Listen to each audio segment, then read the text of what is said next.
Ya, PSSI dikabarkan sepakat dengan John Herman. Lalu, apakah Herman adalah sosok yang tepat untuk melatih skuad Garuda? Kita akan bahas bersama dengan analis sepak bola, Firzi Idris. Selamat malam, Firzi. Malam, Abaim. Baik. Selamat malam semua. Bung Firzi, ini sebetulnya yang menggelitik saya. Ini presentasinya sampai 100% kepastian Herman menangani timnas. Karena biasanya kalau Erick Thohir kan langsung menyampaikan di presscon, ada visualnya terlebih Ya. dahulu. Ini tiba-tiba langsung dari Exco. Enggak, ini jadi masih tahapan ya, Mas Baim, bahwa ini belum 100% karena yang telah disetujui adalah di rapat Exco. Rapat Exco PSSI menyetujui dari dua nama kandidat yang diyakini adalah Herman dan juga Giovanni van Bronckhorst. Yang dipilih adalah Herman. Pertimbangannya pasti banyak, tapi salah satu yang saya tahu pasti adalah pertimbangan gaji yang harus dibayarkan kepada kedua sosok ya. Karena untuk membujuk Giovanni Van Bronckhorst tidak mudah, dia sedang ada pekerjaan di Liverpool juga, sementara Herman relatively available gitu. Dan seperti kata Iksan tadi, dia terbuka dengan tantangan melatih di suatu area dunia yang belum pernah dia coba ya. Dia di CONCACAF udah, dia menghabiskan waktu di Brazil udah, dia melatih di Inggris sudah, dan tentu saja di Kanada yang kita paling terkenal, dan di New Zealand ya, Selandia Baru.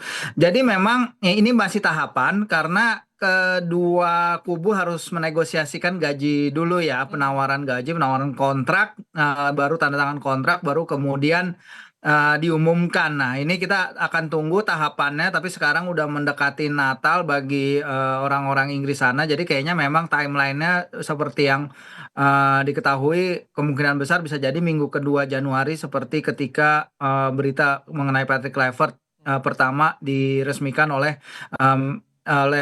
PSSI ya, seperti itu, Bay. Tapi kalau misalkan bicara soal rekam jejak ini, Hmm. cocok tidak Ya. untuk menangani timnas Indonesia? Secara strategi atau permainan lah yang ditawarkan oleh Herman sendiri. Ya. Ya, secara strategi permainan sih salah satu formasi yang jadi andalan Herman kan bermain 3 back ya, baik itu 3-4-2-1 atau 3-4-3. Dia lama menghabiskan waktu juga di Amerika Selatan untuk belajar metodologi Brazil ya, pelatihan asal Brazil, karena memang kalau kita tahu sepak bola Indonesia dan sepak bola Brazil cocok, makanya banyak pemain Brazil juga main di liga kita. Nah, dia juga menjadi sempat direktur akademi di Sunderland, dan dia adalah lecturer ya. Dia mengajar di Northumbria University di North East England, di Timur Laut Inggris. Suatu area ya, yang dia lahir di North East England juga, itu suatu area yang memang dipenuhi dengan kaum kelas pekerja ya. Jadi apa yang Zuir inginkan, apa yang Direktur Teknik PSSI inginkan dan juga PSSI inginkan adalah pelatih yang mengenal bagaimana karakter bermain, berjuang, agresif, dan tidak kenal menyerah di dalam lapangan. Dan ini kalau kita mengaplikasikan ke bagaimana si Herman dia tumbuh besar di County Durham, di dekat kota Newcastle, ini area yang sangat cocok sepak bolanya, yang penuh dengan passion, penuh dengan kegilaan para fans, yang penuh dengan suatu filosofi sepak bola di mana para pemain harus komitmen 100% di lapangan. Dan kalau itu yang Herman bisa datangkan, menurut saya akan ada banyak akan ada banyak fans sepak bola di sini yang akan langsung jatuh cinta dengan metodologi dan filosofi bermainnya. Oke, ini kan piawai ketika menangani timnas putih Selandia Baru dan juga Kanada. Kemudian diuji, Ya, langsung pegang timnas putra dan berhasil lolos ke Kanada. Piala Dunia. Artinya memang Ya. kalau soal strategi dan kemampuan meracik atau meramu pemain ini sangat teruji Herman ini.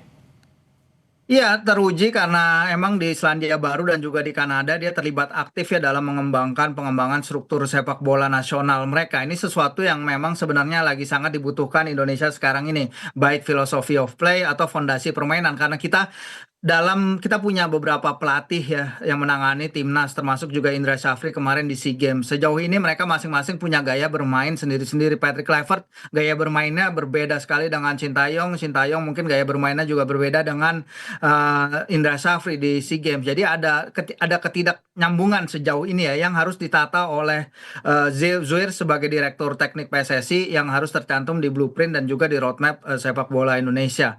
memang ini akan jadi tantangan besar sama dia. Tapi kalau dirinya dengan track record dia mengembangkan struktur sepak bola ya di Selandia Baru dan juga di Kanada, bisa dia bawa dan aplikasikan ke sepak bola Asia, itu akan jadi suatu yang sangat luar biasa dan memang suatu yang sangat diperlukan oleh timnas Indonesia kita sekarang ini dalam menatap target lolos ke Piala Dunia 2030 ya, Mbak Im ya.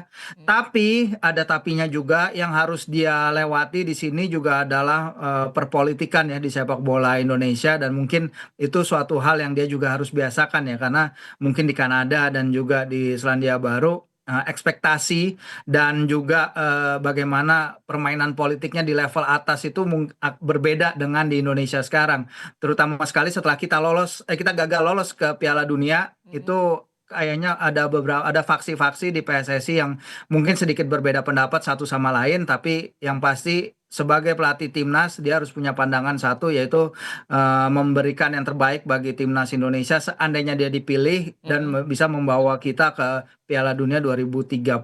Ini kita menunggu pengumuman resminya apakah betul pekan depan akan diumumkan Herman ini sebagai nakoda dari timnas Indonesia. Menarik untuk ditunggu. Terima kasih untuk analisanya Firzi Idris, analis sepak bola telah bergabung di Kompas Malam hari ini. Sama-sama, selamat malam.